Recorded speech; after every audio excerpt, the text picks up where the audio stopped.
Assalamu alaikum урматтуу мекендештер. Бул видео моону ооругандар үчүн. Артроз бүгүнкү күндө остеоартрит деп дагы айтышат. Сөөктүн кемирчегинин желиши негизинен тизеде, жамбаш сөөктө болуучу даарт, бирок дененин башка бөлүктөрүндө, мисалы колдо деле болушу мүмкүн. Жаш өткөндөр, бир эле дегенде 40 жаштан кийинки эркектер, аялдар оорушат. Тилекке каршы бүгүнкү күндө жашырактар деле жабыркап калышууда. Мисалы жакында эле 2-3 бейтаптуу ушул оору менен дарылап чыгардык. Дарыланууну үйлөрүндө улантышууда. Мен ушул көз карашымда бул оору боюнча сиздерде керегинче маалымат бар, бирок өтө көп адашуулар дагы жок эмес. Мындайча айтканда жалган маалыматтар деп койсок туура болот. Ушул жалган маалыматтарды сиздерге айтып өтпөсөм болбойт. Ошол эле учурда пайдалуу сунуштар дагы болот. Андыктан сөзсүз түрдө видеону акырына чейин көрүңүздөр жана жакындарыңыздарга дагы жөнөтүп коюшту унутпаңыздар. Демек, бул дарт сизде бар экендигин кандай билесиз? Албетте, бул оору өзүнүн сизде бар экендигин ооруксунуу аркылуу сездирет да. Жана артриттен бир аз айырмачылыктары дагы бар. Эгерде сизде артрит боло турган болсо, ал ар кайсы убакта ар кандай себептер менен эле ошол билиниши мүмкүн. Бирок артроздо башкачараак. Бул оору кыймыл менен коштолот да. Мисалы сиз көпкө чейин отуруп, эми турганыңызда, басып баштаганыңызда оорушу мүмкүн. Жана оорунун алгачкы стадияларында көбүнчө тепкичтен чыгып баратканда же түшүп баратканда билиниши мүмкүн. Эгерде сизде ушул симптом дейли болуп жаткан болсо, көбүрөөк убакытка созулуп калып кетпей атса, демек текшерилип көрүш керек. Ревматолог врачка барып, жана ошонун жардамы менен сизге бул диагноз коюлат. Дарыланууну эртерээк башташ керек. Анткени жакшы билгениңиздердей, бул оорунун 1, 2, 3, 4 стадиялары бар. Жана кийинки стадия улам мурункусунан жаманыраак болот. Бирок кээ бир адамдарда бул оорунун өзгөчөлүктөрү бар да. Мисалы, бир адамдык 3 стадиясында болсо, катуу оорутпашы мүмкүн. Дагы бир адамдык болсо, эми эле 2 стадияга өттү, бирок оору катуураак болот. Ошондой болсо да эми баары бир кайсы стадияда болсоңуз дагы ошол өзүңүздүн стадияңызга жараша дарылана беришиңиз керек болот. Анан бул ооруга алып келген себептер боюнча айта турган болсом, бүгүнкү күндө бул ооруга алып келген анык бир себеп келтирилбейт. Балким тукум куучулук себеп бар деген дагы бир фактылар бар. Бул дагы 100% эмес. Анан талашкыс бир факты бар. Бул кайсы десеңиздер, ашыкча салмактуулук. Сиздин салмагыңыз канчалык чоң болсо, тизеңизге, ушул жамбаш сөөктөрүңүзгө басым ошончолук көбүрөөк түшөт дагы, эртерээк артроз болуп калышыңыз ыктымал. Ошол себептүү артроз болбоюн десеңиз, бардык куракта ушул скелетиңиз бекем болуп турушун кааласаңыз, анда эч убакта салмак кошпошуңуз керек. Же болбосо азыркы салмагыңызды ушул сактап калууга умтулуш керек да. Жада калса арыктууга аракет кылыш керек болот. Анткени бул артрозго алып баруучу түздөн түз чоң себеп деп айтсак болот. Анан ушул оору менен ооруган бейтаптарда көп жаңылыштыктар бар да. Биринчи жаңылыштык бул эмне? Биринчи жаңылыштык бул кандайдыр бир азык бул оорудан айыктырат, же болбосо кайсы бир азык тескерисинче бул ооруну күчөтүп коет деген фактылар бар да. Жана ушул фактыны сиздерге ачыктамакчымын. Эч бир тамак, эч бир азык артрозду дарылабайт. Холодец жейсизби, кальцийди өзүнө камтыган башка азыктарды жейсизби, эч убакта алар жардам бере алышпайт. Ошо катары кандайдыр витаминдер дагы артрозду дарылай албайт, же күчөшүн алдын ала албайт. Анан ошол эле учурда кандайдыр бир зыяндуу азык бул артрозду күчөтпөйт. Ошон үчүн жакшылап эстеп калыңыздар, эч бир азык артыбызга таасир этпейт. Ошон үчүн албетте туура тамактана бериш керек, пайдалуу азыктарды көп жей бериш керек. Бирок ушул кандайдыр бир азык менен артыбыздан айыгамын деп күтпөңүздөр. Бул чоң жаңылыштык. Эми кезектеги ушул адашуу, демек ушул тизеге мисалы жанагы гиалурон деп коет, ушуну куюш аркылуу дарылоо. Бүгүнкү күндө ошол чет өлкөлүк илимпоздордун тастыктоолоруна ылайык гиалуронду ошол жабыркаган муунга куюу аркылуу аны дарылоо эффективдүүлүгүн көрсөтө элек.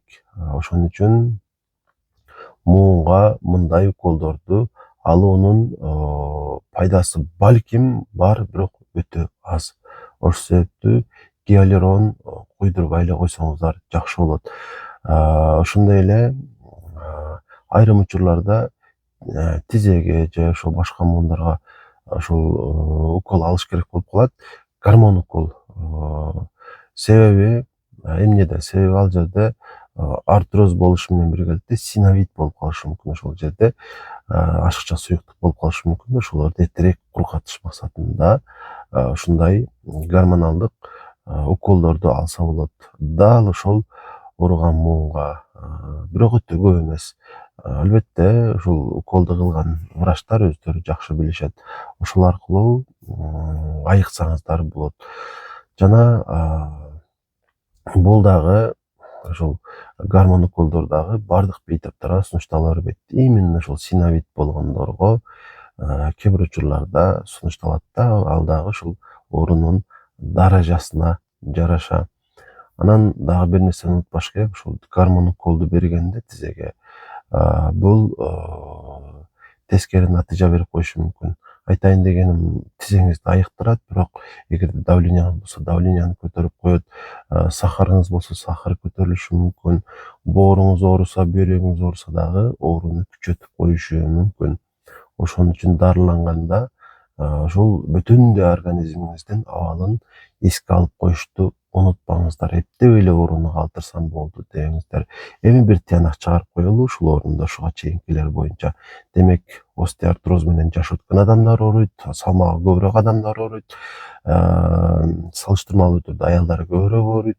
Эмнеликтен экендигин так айтыш кыйын, аялдарда көбүрөөк кезигет. Анан бул оору менен ооруганда эч бир азык бизди жакшы кылып койбойт, жаман дагы кылып койбойт. Тамак аштын тиешеси жок. Ошол эле учурда жанагы гиалурон кислотаны куюштун кереги жок. Мунун эффективдүүлүгү тастыкталган эмес. Жана гормон уколду ошол ооруган муунга куйса болот, эгер синовит болсо. Башка учурда куюштун кереги жок. Муну ревматологдор тастыктайт деп ойлоймун. Анан дагы бүгүнкү күндө ушундай плазма лифтинг деп коюшат, адашпай аткан болсом. Ушундай ыкма бар. Плазманы алып туруп, ошону ооруп жаткан муунга куйган учурлар бар да. Бул дагы эффективдүүлүгүн тастыктаган эмес. Ошол себептүү мындан дагы кандайдыр бир натыйжа күтпөй эле коюңуздар. Анан тилекке каршы ооруган учурда баарыбыз эле дары ичебиз. Сөөк ооруса, мунун оорусуна чыдаш кыйын. Ошол учурда мисалы кээ бир адамдар мынтип ойлошот да, мен мисалы ооруну калтыруучу таблетканы ичпеймин, анткени ал ашказанды оорутат дейт, бирок уколун алсам болот деп ойлойт. Чындыгында бул ошол слизистый оболочка деп коет, ашказандын чел кабыгы менен ошол дарынын контагынан улам ашказан оорубайт. Ал ооруксуну кан аркылуу барып оорутат да. Ошол себептүү сиз таблеткасын ичесизби же уколун аласызбы, бул айырмасы жок. Ооруну калтыруучу дары болсо, баары бир ашказанды оорутат, эгерде сиздин ашказаныңыз ооручу болсо. Ошол себептүү муундарга укол алганда же муундарга дарыланган учурда ошол ашказанда 12 лечегиде жара жокпу, ушуларды карап коюш керек. Айла жок дарыланышка туура келсе, ушул ашказанды коргой турган дарыларды ичип, анан уколду алсаңыздар боло берет. Анан тилекке каршы бүгүнкү күндө эч кандай санаториялык даарылануу, физиопроцедуралар деле ушул остеоартрозду дарылай албайт. Дарылашы мүмкүн. Бул мындайча айтканда сиздин ушул физиопроцедуралардан болгон үмүтүңүз да. Мен ушул физиопроцедураны парафинди алдым, ушул менин тизем айыктырат деп ойлосоңуз таасири болушу мүмкүн. Чындыгында бул физиологиялык бир мындайча айтканда таасири жок да, кыскасы муун ооруга. Ошол себептүү эгер артрозуңуз болсо, физлечениядан жыйынтык күтпөй эле коюңуздар. Бүгүн азыркыга чейин айтылгандар боюнча сизде каршы ойлор пайда болушу мүмкүн. Балким каяктан алып атат дешиңиздер мүмкүн. Бирок мунун баары айтылгандардын факты, медициналык факты, өзүмөн алып сүйлөбөймүн. Ошон үчүн ушул айтылгандарга ынанып, анан ушул адашууларга барбасаңыздар дейт элем баарыңыздарды. Анан ушул НПВСтер боюнча, ооруну калтырчу дарылар боюнча алдыңкы күндөр Кудай буйрса жакшы бир кошумча маалымат беремин. Ага чейин ушул айтылгандарды жакшы сиңирип, ушул иш жүзүндө зарылчылык болсо, айтылган сунуштарды колдонуш керек да. Колдонбош керек деген нерселерди колдонбош керек. Анан кантип дарыланабыз остеоартриттен? Эки түрдүү дарылануу сунушталат. Биринчиси бул гимнастика. Ооруган моонду менен көнүгүү кылуу. Бирок бир нерсени унутпаңыздар. Эгер көнүгүү жасап жаткан болсоңуздар, бул көнүгүү жасоо ооруу менен коштолбошу керек. Ооруганга чейин балким көнүгүү жасалыш керек, бирок кыйналып калбашыңыздар керек. Мындайча айтканда, көнүгүү жасоо сиздер үчүн жагымдуу болуш керек. Негизинен буттарды деп айттым. Ушул жаткан абалда, чалканча жаткан абалда буттарды айландырып, алдыга артка кылып, анан бир нерсеге жөлөнүп турган абалда буттарды эки жакка кылып, ушундай көнүгүүлөрдү жасаш керек. Ушул көнүгүү жасоо сизге жагымдуу болуш керек жана туруктуу болушуңуз керек. Дайыма жасап тура турган болсоңуздар, албетте ушул буга чейин ушул айтып жүргөн сөзүм бар, кан жеткен жерге оору жетпейт деп. Ушул пайда болушу мүмкүн. Ушул чындап жыйынтык бере алат. Анан албетте салмак көбөйбөсүн, көп болсо азайсын. Ушуга жетишиңиздер. Бир нерсени унутпаңыздар, медицина албетте бул эң жакшы арга бүгүнкү күндө. Бирок бул медицинадагы сиздердин бардык ооруларыңыздарды айыктырып бере албайт. Негизи эле медицинанын күчү жетпейт. Муну моюнга алыш керек да.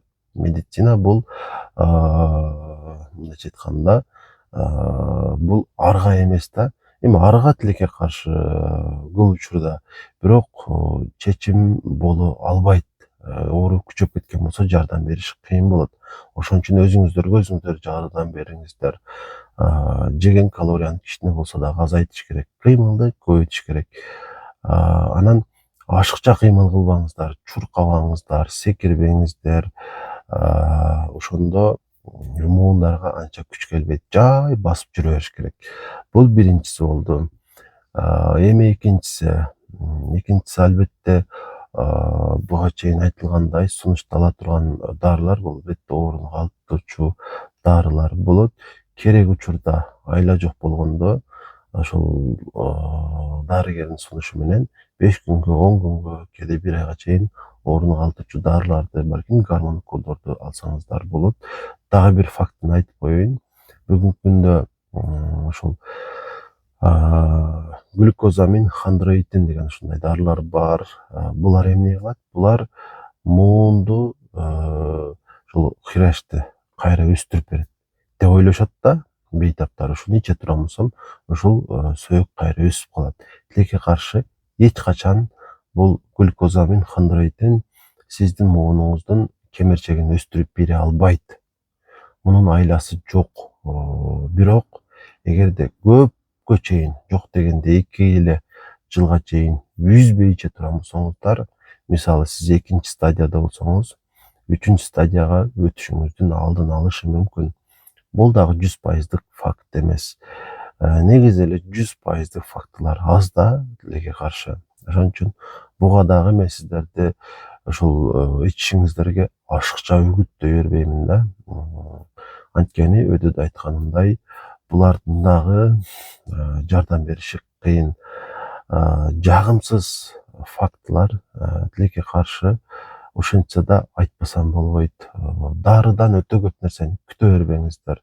Андан көрө ушул артроз болбоңуздар, өтө кыйналып иштебеңиздер.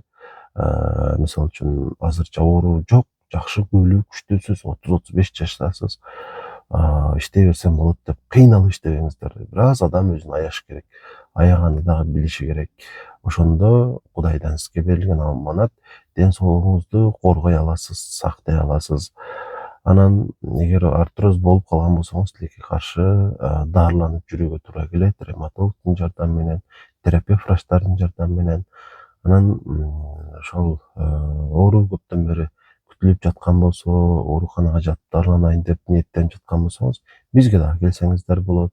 Ревматолог врачтарыбыз бар, консультация кылдырып дарылайбыз. Байланышуу үчүн 0504 44 55 28 0504 44 55 28 номерине WhatsApp'тан жазасыздар.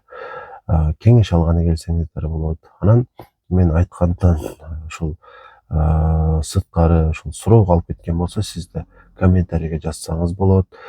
Каршы ойлоруңуз болсо, мен мындай болду эле деген бир суроолоруңуздар болсо, талаш пикирлер болсо деле комментарийге жаза бериңиздер. Баардык комментарийлерди окуйм. Жана балким ошол суроолордун негизинде кезектеги видеону сиздерге даярдап чыгарам. Катталуучу боло элек болсоңуздар, сөзсүз түрдө подписацияны дагы басып коюуну унутпаңыздар. Бул аркылуу кезектеги жаңы чыккан видеону көрө аласыздар. Анан комментарийге кошумча кайсы темаларда ушул видеолордун чыгышын каалайт элеңиздер, ошолор боюнча дагы ойлоруңуздарды жазыңыздар.